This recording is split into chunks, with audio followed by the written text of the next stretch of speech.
Hello and welcome back, ladies and gentlemen, to Beyond the Summit presentation of the iLeague Dota 2 Season 3 Chinese Qualifier. Here we have Dream Gaming versus Tongfu here in Tongfu's third game for the day.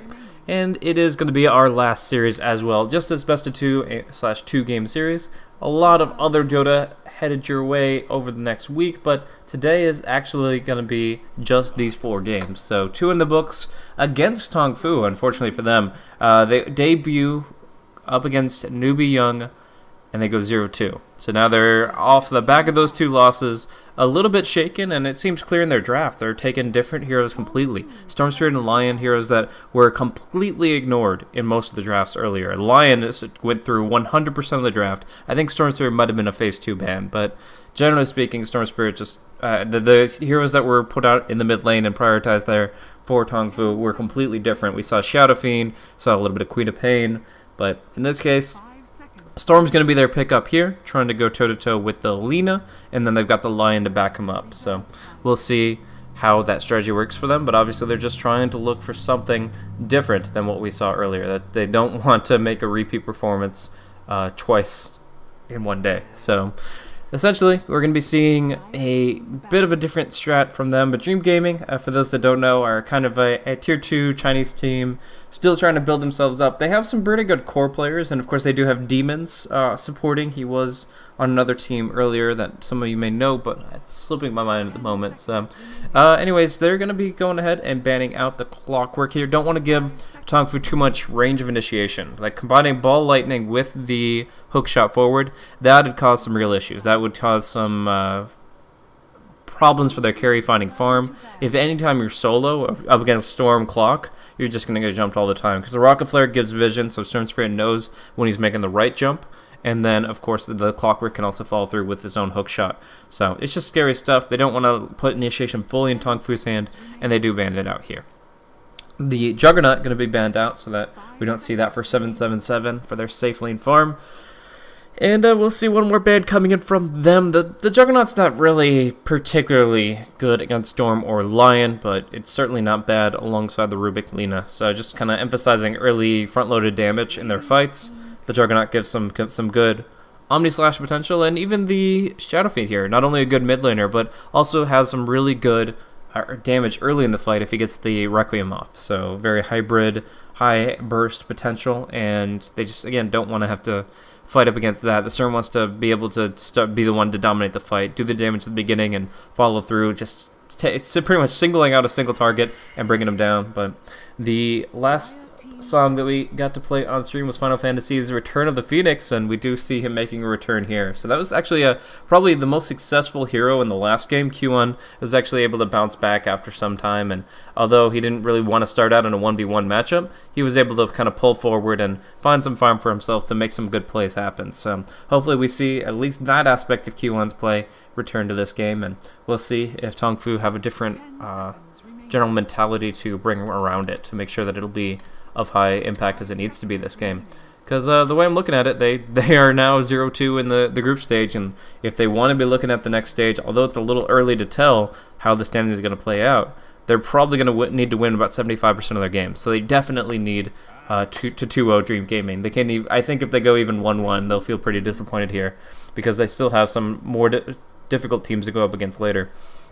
But anyways, we've got the Axe on the field, and that gives some good control potentially up against Tongfu. I mean, just Blink Call followed by Light Strike Array, that's going to give some great opportunities to bring some people down, and you don't really get to go for the defensive heroes like Dazzle as such. I don't think that was in the game plan, but it's just worth noting at the very least. And Phoenix does chew through a lot of his own health through his own spells, so maybe Axe gets more donk opportunities against him.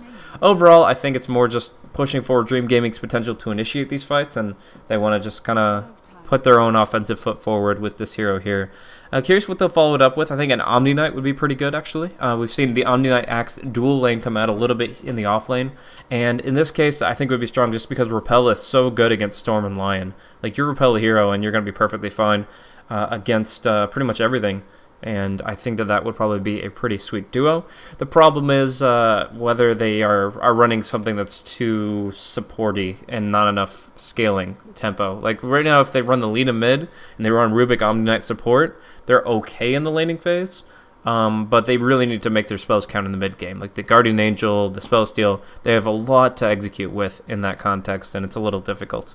So we'll see what route they do end up going with. A lot of people don't know this, but the Axe does provide an attack speed buff for his Culling Blade. So if he does get that off on a target, then he does boost the attack speed of everyone around, and that's actually going to give him an opportunity to bring down the Supernova faster. Fiery Soul stacks up, the Culling Blade buff applied, everybody will hit really hard on the Phoenix, and that might break the egg before it really is able to fry the opposition. But Undying is a pretty interesting pickup here. I have seen this more and more frequently. Empire runs it a lot, and we have seen it a couple of times here and there, mostly in that dual offlane that I'm talking about. So maybe it could be like a Phoenix Undying lane. The really cool thing that comes to mind with that is how Fire Spirits works with Tombstone. Tombstone is a really good area denial and area controlling effect that if you can get the enemy in it for an extended period of time, it will really just eat at them because the zombies keep on spawning. And so the natural response is just to kill the Tombstone, the zombies go away. But with Phoenix, that's not really an option. He hits one Fire Spirits out, and the Tombstone just doesn't die. Because it doesn't die to spells, it only dies to right clicks. So the Fire Spirits inhibiting right clicks makes Tombstone extremely powerful. And I actually think that they're going to be comboing up Phoenix and Undying quite a bit this game. So looking forward to see that combo in action. Sounds pretty strong, but I haven't really seen it myself. Antimate's going to be the next pickup here for Dream Gaming. Really not sure how that's supposed to play out. It will give Axe will give Antimage some damage time. I think his general intention is just to use Storm Spirit as a nuclear bomb and just to burn all his mana and then try to void him immediately in the midst of his opposition. I guess that's the general idea. Other than that, there's a decent amount of magic damage flying out, so the spell shield will naturally be pretty strong. I guess it's just kind of a delay of game tactics from Dream Gaming. I think they should pick up a hero that can turtle a little bit for their last pick and just kind of try to hold position, say, okay, as long as we can hold on to the early mid-game, Tongfu's lineup right now isn't very late-game focused. I mean, Storm Spirit and Phoenix are fine in the late game. Lion is pretty good too, but Undying does fall off, and I think that there's some good potential for Dream Gaming to look to take this game late. So get a hero that can extend the play, and just take time out of Tongfu's push and tempo. Take the wind out of their sails, if you will. But we'll be looking at the Luna coming out from Tongfu, so it does fix some of their issues when it comes to the late game, but still very mid-game focused. I mean, Luna is still a hero that really benefits from her magical damage in the mid-game stage, going into those jungle fights and just dropping down the Eclipse. Pretty good spell steal for Rubik, actually. Lucent Beam and Eclipse are both really good steals for him, as he has a lot more mana to work with to make those spells really valuable. But beyond that, it looks like it's going to be an aggro try. I could see Phoenix going... Well, actually... I don't know, I kind of like the 2-1-2 I was talking about. We could see just Luna, Lion, safe lane, Phoenix Undying off, and Storm Spirit mid. But there is the possibility of the aggro try as well, going for like a Luna, Lion, Undying, and leaving the Phoenix in the safe lane to 1v1 the Axe. I think that'd be pretty interesting. I think the Phoenix is one of the few heroes that actually has a pretty good shot of going up against the Axe 1v1.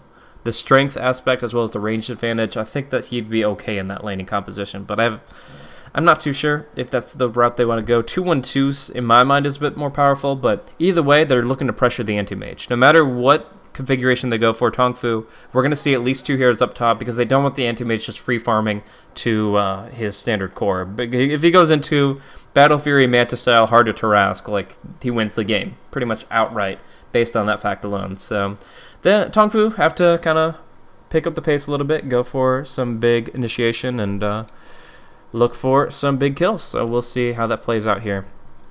Looking at the opening items, thank you guys once again for tuning in. Tongfu versus Dream Gaming, game 1 of a best of 2.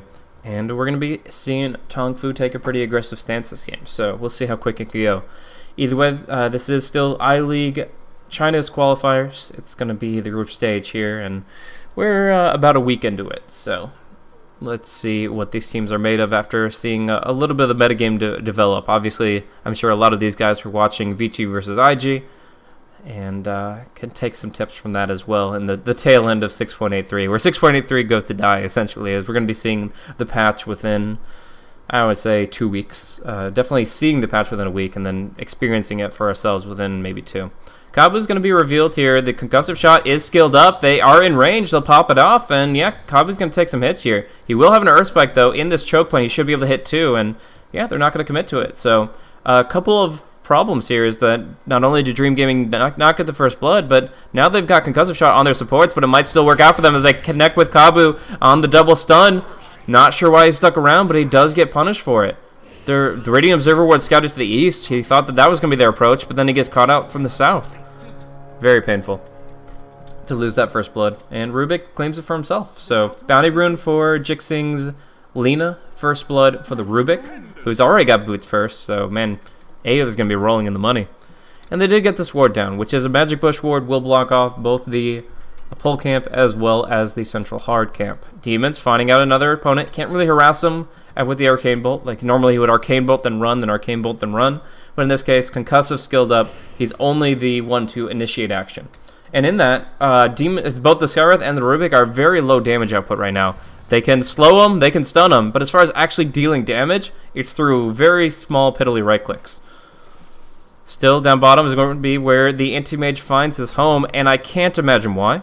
Although I think that Skywrath and Rubik are okay in a tri-lane defensively, offensively, it's very unlikely for them to find any kills.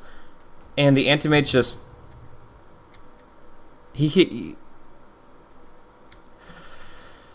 I'm trying to work through this in my mind, why they would decide for this, and it seems like the opposite mentality for an aggro try. And yeah, here we go. Anti-Mage just goes back, immediately TP stop. Essentially, the reason they were bottom is to dodge an aggro try. They thought that Tongfu would put 3 heroes top, so they go ahead and put their 3 heroes bottom in order to avoid those circumstances. And realizing that that's not the case, that Tongfu did build up themselves for a defensive try lane, they go ahead and rotate the Anti-Mage back top. And that makes a lot more sense. Yeah, so... yeah, that's just, I mean, that was what was puzzling to me. It's like, why would the Anti-Mage go back bottom, go bottom at all? And the only reason would be to avoid that confrontation. So the lanes break down. The defensive the aggressive tri lane of DG was merely an illusion. They'll go ahead and leave the supports bottom for now and see what they can do to harass back red on the Luna. But in the meantime, we're seeing that 2-1-2 breakdown that I was talking about. The Phoenix plus the Undying, and now we see a level 3 Phoenix. Level 2 Fire Spirits do a lot more damage than level 1, and we're going to be seeing very frustrating and slow against the Anti-Mage. Now, he will be alright against the Tombstone because he has the blink or the natural blink, so that's all well and good. But U9 actually going to get caught out here. Concussive, Arcane, he's going to try to go for a return kill against Jixing, but there's no hope in that. It's a 3v1, and the Storm Spirit goes down. So, good Light Strike Array connecting to guarantee that. If the Lina stun hadn't just kind of hit naturally without any assistance there, then it could have been a difficult fight uphill, and they might have had to dive a little bit to get the kill on the Storm Spirit, but getting the stun on him initially and then following it up later with the slow allows them to just guarantee the kill, no problem at all. Don't even break a sweat. Now we see a 2-man smoke movement down bottom. It is a 4v2 here, trying to bring down the line of Luna. The Anti-Mage isn't going to get a lot top. They know this, so they kind of have to make up for it elsewhere. But the Radiant don't see this just yet. Concussive shots in range. They hit the line with the concussive, hit red with the telekinesis, but they don't get the axe call. So they split their disables among 2 accidentally, and as a result, they don't actually find a kill opportunity. Now LPC just rotates. So now Phoenix is 1v1ing the Anti-Mage, and I can't say the Anti-Mage is really fond of that. And on top of that, now we have this defensive tri lane that features the king of Tri v Tri, the Undying. I really got to say that although DG's ganking movements are really strong, their overall lanes are really weak. Like, you look at the last hits, and it's just going to continue to be all green. Radiant are going to win this pretty handily. The mid matchup, obviously, still favoring Lina a little bit with the 1 kill, 1 assist. But up top here, Fire Spirits going up against the Anti-Mage. Can't mana break, which you can't right-click. And he's going to just keep eating those harassment tools. And the Tranquil Boots are up. The Salve is alive, and even the Clarity up for Phoenix with the Sage's Mask. Like, he's got all the tools to just frustrate the hell out of this Anti-Mage, and we're going to see his last hits just suffer as a result. 17-6 on the Phoenix, 8-4 on the Anti-Mage, and he's solo, 1v1. Now Hex coming out onto Demons, very squishy hero, getting right-click down, don't even need a Lucent Beam, they already used it, and they will get that kill. Mid, we're going to see U9 eat some damage, but will it actually be the call? Yes, call connects, Light Strike Array follows, U9 without his ball lightning will be going down. So yeah, DG's kill plays are really good. It's just what happens when the ganking heroes leave the lane that is causing some difficulties. But either way, X makes the right move. This Radiant Observer has the weak point of down in the southern area, walking through there, and I'm sure the Axe used that route to kind of surprise attack. Up top here, Tongfu, Q1 is able to force 777 under his tower, leaving the anti-mage high and dry. They have to rotate to help him out. They have to try to kill this Phoenix, and now it's even levels. He's only level 5.5, but this Phoenix is just making sure the anti-mage can't get anything, and yeah, these last hits. I'm still kind of surprised the Storm is catching up as easily as he is against Lina. I mean, the Storm has died now twice in that lane, and he's still actually on par with Lina CS, so that's surprising.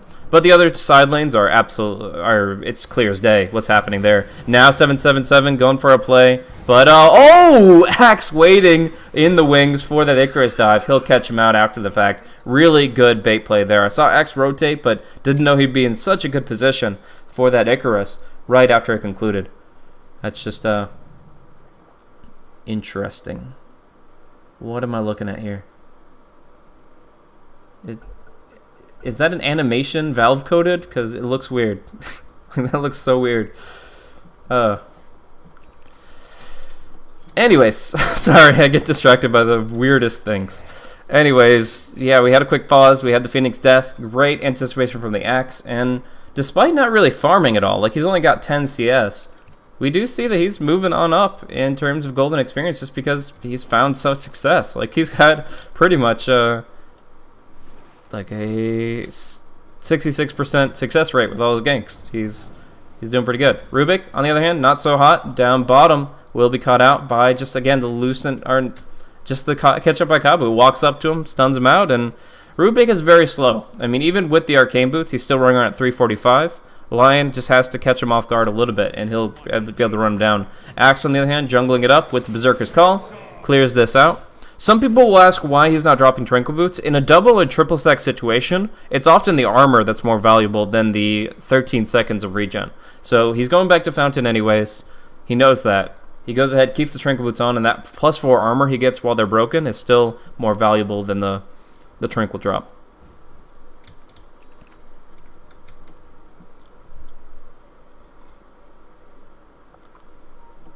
LPC gets his boots up. Doesn't really need a magic stick in this laning configuration. Could still benefit from it against the Skywrath, but it's not the end of the world if he doesn't have it. And we're actually seeing a build that I really like coming in from the Phoenix. He knows he's going to occasionally get burned of his mana by the smoke, by the anti-mage. So he goes ahead, has the Soul Ring out, and he'll always have enough for Fire Spirits. He'll be able to Soul Ring that out. But now we do see the gank come through, and that Smoke to Seat. Oh, they get the Supernova, and they should bring it down. Yeah. They're going to kill off everything here. The Undying goes down. The zombies will clean up one hero, and Anti-Mage even takes some hits, but in the end, Sword Spirit's going to be the one to ball forward. Haste Rune looking for a kill, but 777, he can turtle under the tower for as long as he needs to. If they had a Radiant Observer ward here, maybe they could find a kill on the Anti-Mage, but as it is, he's just going to get a bottle sip. Ring of Health will take him up, and it's just going to be a 2-for-1. Great movement from DG. They do commit a lot of heroes, and they do leave Luna to free farm. That's the only thing, is Luna is free farming during this entire time period, but they rotate, they get the kills, and they're still at least winning on that metric. But if you look at the golden experience, despite having a 6-3 kill advantage, the gold is still slightly in favor of Tongfu. The experience, obviously more kill reliant than anything. And again, that comes back down to CS. Kill score, looking good, looking red, but we see green, all green for the last hits. Lena's the only one who's really been able to perform up to par. And Axe, a lot of his creeps are like mud golems, very low gold impact, just compared to your standard creep. So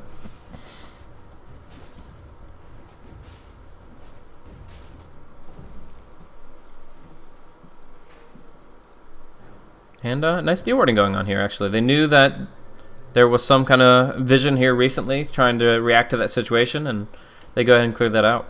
Tombstone behind the tower, pretty interesting. Sometimes you use that to push and to say, okay, this is my tower, you can't actually do anything about it. With all these ranged heroes, they can kind of just bring that down. But they're baiting him into a position where the storm might be valuable. The Invis Rune detected for a second under the tower, but he just eats or disjoints a concussive and keeps on moving on. So now it's kind of Tongfu that are bringing more heroes than necessary to a lane and not really getting enough out of it. Meanwhile, up top, Fire Spirits. At least they're forcing pressure towards bottom lane, which means Anti-Mage is kind of left high and dry. These Fire Spirits going to keep on hitting at him, and although he has the Ring of Health and the Spell Shield to deal with this moderately, it's still that Soul Ring build that's going to keep the Phoenix in action. As long as he occasionally lets his Tranquil Boots kick in, he's going to be sitting at nearly full health, continuous mana pool, and just frustrating this Anti-Mage to no end.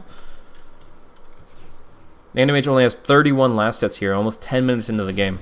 Now the combo coming out onto LPC, does drop down the Tombstone, hits the Decay onto 2, and there's a huge Eclipse coming through. Laguna Blade will finish off the Undying, but look at the repercussions. Phoenix rotates in, hits a big damage. They leave the Rubik for dead, and now they bring down the Lina as well. Really good movement from Q1 in red, and it's definitely worth the Undying's death there. LPC happy to make that trade.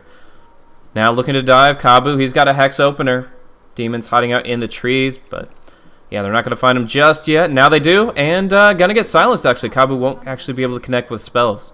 So he has this Observer Ward here, scouting out quite a bit, but doesn't actually get the opportunity to bring down the Skywrath as well. Still push time on the tower for red, and that's going to be helping them quite a bit in terms of overall map presence. Back over to net worth, we're going to see Luna just skyrockets in the environment. She's had pretty much no trouble despite all DG's rotations. Anti-Mage down at number 5. 3,000 net worth. The Axe is almost doing as good as him, just jungling. Like, this is a really rough lane for AM.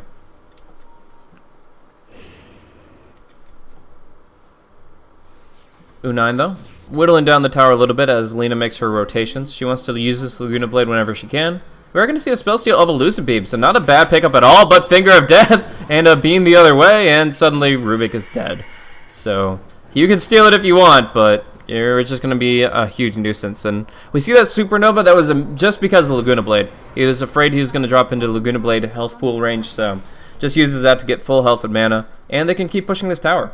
Red has his Aquila on now, and this tower is dropping very close to deny range. The last siege creep hit will put it 9 HP below. So they should commit to this. They have Radiant Observer Vision, so they know about this tower deny.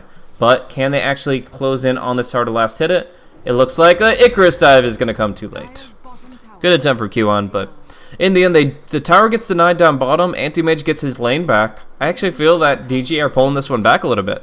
The Golden Experience is going to start dipping back the other way. Right now, it's very clearly Tongfu's favor, but if they don't keep on top of this Anti-Mage, I could see him kind of rebounding a little bit here. Still a very fast farmer naturally. It's only when the Phoenix is on top of him that he's having issues. And in fact, he'll just go ahead and head over to his jungle. If the Sentry Ward wasn't blocking the camp, that might mean something. Let's look at early items. We're going to see Earnest Shadows, Tranquils from the Undying. Drums of Endurance, Aquila. Stats build for the Luna. Storm Spirit and Phoenix both picked up a Soul Ring, but where the Storm Spirit might transition into a Bloodstone, the Phoenix is going to go right for the Midas. He really wants to build that up and get more points in Supernova as quickly as possible. Bit of ward wars here. Double Observer Ward and a Sentry Ward, all from Dream Gaming on the mid lane. But with this one expiring soon, they get one while they can. And they do, I think, yeah, they did see this Radiant Observer Ward placed out, considering this one's been active for about 11 seconds more. Still, one aspect of the lineups that we're seeing here is that Tongfu have been fighting with their ultimates for a little while now, but the Skywrath Mage is still a few experience short of his Mystic Flare. That's a big ultimate to have on the Skywrath. Adds a lot of potential damage to the hero, and it's important for him to be able to throw that out in the fight. So as soon as he gets that, I think DG are going to hit a nice power spike with the Blink Dagger of the Axe combined with the Mystic Flare of the Skywrath Mage. Luna gets a free lane down bottom, but I mean, Drums and Aquila are pretty active fighting items in my mind. Gives you a ton of mobility, gives you a lot of HP to work with, as well as some good potential right-click damage and attack speed. So with that in mind, I feel like if the Anti-Mage just goes for that Battle Fury build, DG can play this passive game, and they can just try to weather the storm of Tongfu. But for now, Luna's still top of the net worth, and she has gold banked up on top of that, 750. So it's not like she doesn't have options. She can go into the BKB next. She can go into the Manta style. That'd be pretty good here. But yeah, whatever she really feels is necessary. I'm going to be the Blink Dagger picked up on the Axe. And I would talk about vision, but there's really not much to talk about. We already looked at what was taking place, this ward kerfuffle in the mid lane. And then up on this high ground, it was dewarded when they were pushing the tier 1.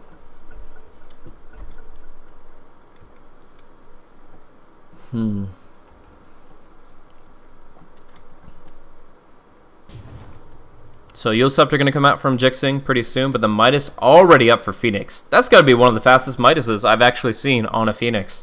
I'm sure the record is probably closer to like 9 or 10 minutes, but in this case, offlane Phoenix, like this is far above the average. Far, far above the average here for Q1. And that's along with a Soul Ring and Tranquil Boots. Like, it's not like he just hard rushed it out.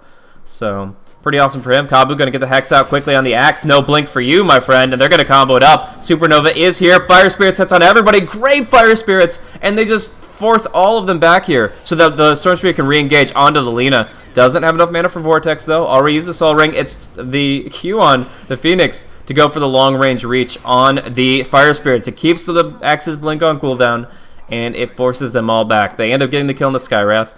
And I gotta say, Q1's Phoenix is just some of the best I've seen. Like, that play right there, very clearly stating dominance, hitting everybody with the Fire Spirits. Just this huge spread of spirits across all the people in that choke point, and then even getting one long range to keep the Axe inactive is really, really cool.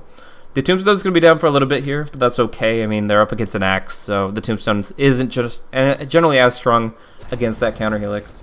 Dire's top tower has fallen. And U9. Ooh, he's got the Invis rune here.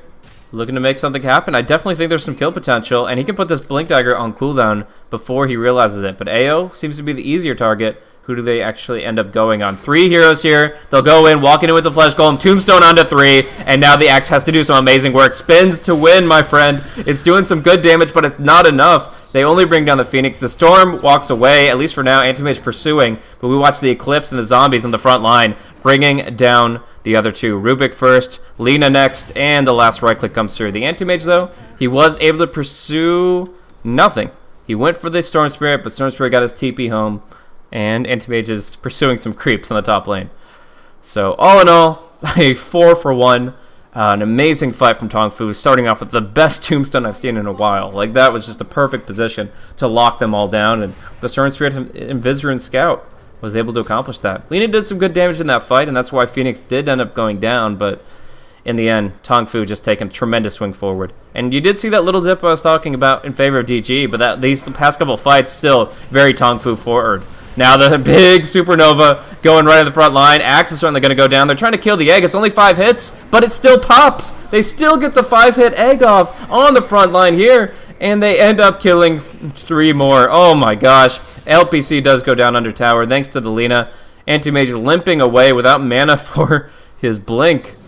But, oh, and Lina, fire on fire. It's going to be both spells back and forth, but it's going to bait him in to the zombie death. Oh, the zombie almost kills him, but the bottle regen breaks the death lust, and it's just going to be the tower going down. Still, I really love this position from Tongfu. Going in and just giving them so many different things to have to deal with at this stage. DG already naturally don't have really good damage healers. The Lina is the only one that does damage right now in this game.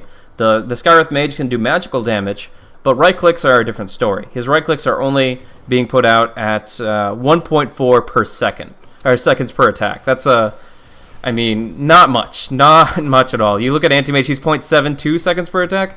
This Skywrath only 1.4. And the reason this is relevant is because right clicks are really relevant against both Tombstone and Supernova.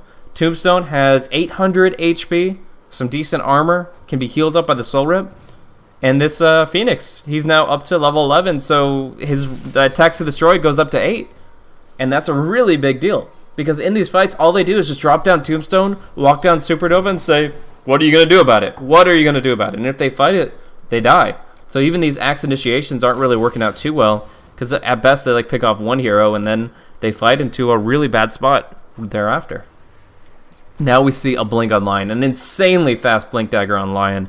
He's going to be able to just find every single hex he's looking for. This is actually the tool that allows them to pick off the Anti-Mage. Like, usually you see the Orchid Storm Spirit trying to erase the timing of the Orchid before the Anti-Mage can pick up a battle Mantis Style, so that he can't dispel the silence. But in this case, they go for the Bloodstone on the Storm Spirit, And they just say, okay, well, the Lion, that's your job. You go in, you get the instant Hex on the Anti-Mage, and Earthspike and Vortex should be enough to pin him down.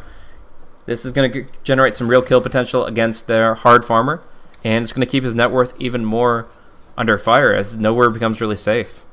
We're going to see a smoke play come out. Axe is waiting on the high ground for a counter initiation, but I think Kabu's going to get the jump first. There's that instant Hex, followed with the Earth Spike. They're just going to be able to bring him down. Electric Vortex, but his Spell Shield almost keeps him up. It's going to be Phoenix to bring him down in the end, and now they just, like I said, march forward. Supernova and Tombstone, the zombies chasing, and they just keep diving.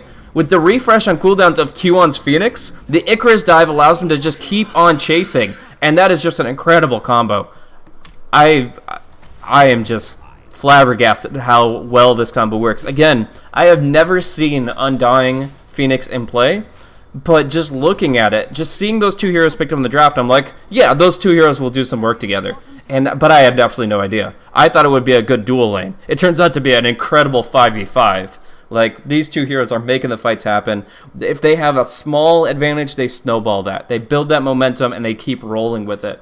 And these Supernovas plus Tombstones are just unbearable for the side of DG. Like, they just can't manage it. And 2-2 tower will fall. Roshan will be exposed. Luna not looking to take that. Most likely she just wants to farm her BKB. But, man, these fights. 19-10 now in favor of Tongfu. The gank rotations from DG were good early. But the last hit still suffered in the laning phase. And once Tongfu hit their stride, got their big cooldowns, they start committing them in a big way. And it was actually kind of funny because when we were first looking at Tusk getting involved and Phoenix hitting Captain's Mode, I actually was tweeting to some friends about a really funny lineup where you could go for the really annoying, hey, everybody focus this type draft, where you go for Frozen Sigil, Tombstone, the Phoenix Supernova, the Pugna Nether Ward, and I think the last one was like a Gyrocopter Rocket or a Juggernaut Healing Ward or something. Probably the Rocket, I guess. But anyways, it's just like in those things that in pub games you scream out, you're like, hey, everybody, focus the damn Tombstone so we can win this fight. Kill the stupid Supernova, so if the Phoenix dies, so on and so forth.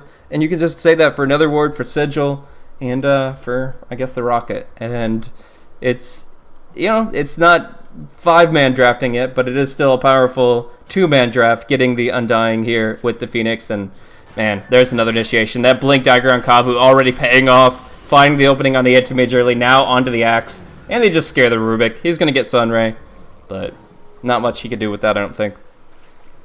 Standing still is not really an option for your 800 HP Rubik. Standing still and draining your own health pool, in fact.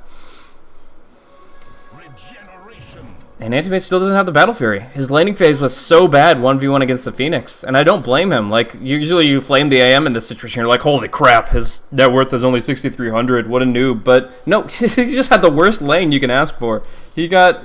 All of his supports were killing mid and bottom, and he goes ahead and he's just forced a 1v1 against the Phoenix. Like, it's just sad. It's sad when that happens to a carry, but here we are. Mid going down. Last tier 2 is up on the top lane, and they have that pretty well covered up with the Observer Ward here. So they can push this pretty much anytime they want, but first they're going to defend bot.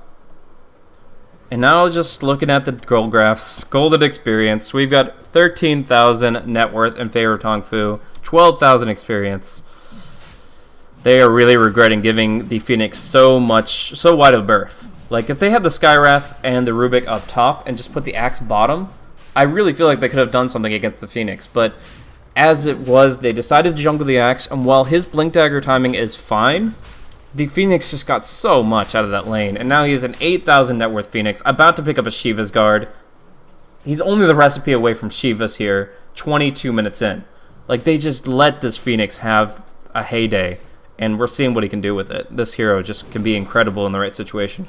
Like, we always see this Phoenix make some impact, but to just dominate the game like this, it's both the presence of Q-On, his familiarity with the hero, and also the DG's failure to limit him.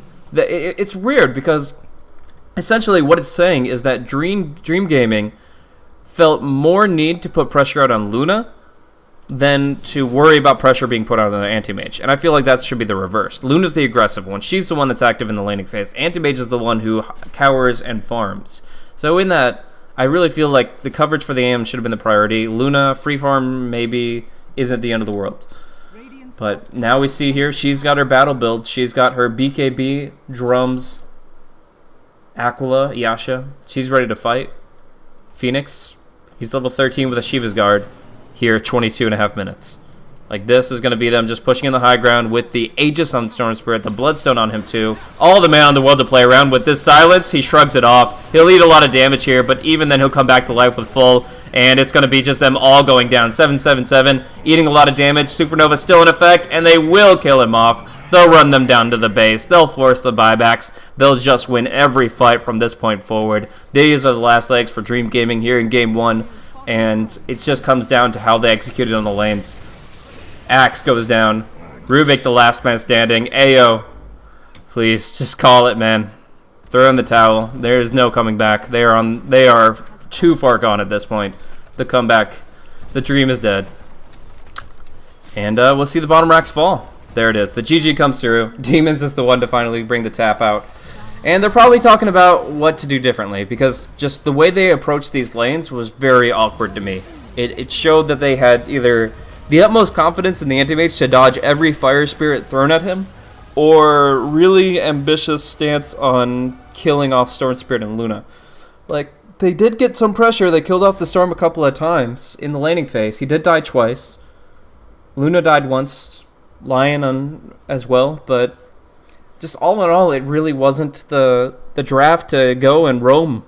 These were not the roaming heroes that you needed. One or two smoke games from the Rubik and Skywrath, once you're sure that the anti-mage is fine, sure. But Axe roaming around, the anti-mage left high and dry, it wasn't the right supportive strat, and I feel like they need to restructure their early game in order to try to prevail in Tongfu going into Game 2. But for now, Tongfu are victorious for the first time here in iLeague China Season 3. They're happy to be able to put some points on the board here in the group stage, and we're going to see if DG can answer back. Well, they're going to be looking for a 1-1 draw. Tongfu looking for the 2-0 sweep. We'll see how it plays out here in just a few minutes. Thanks for tuning in, guys, to Beyond the Summit. I'm myself and Blaze, twitter.com/BlazeCasting, and covering this game for you guys here. So 3 down, 1 to go, Chinese Dota. We'll be seeing some of the last games of 6.83 here in just a few minutes. So Tongfu looking pretty strong. I would say go for the Undying Phoenix again, but I'm sure DG are going to look to ban that out. Anyway, stay tuned. Next game coming up in just a couple minutes.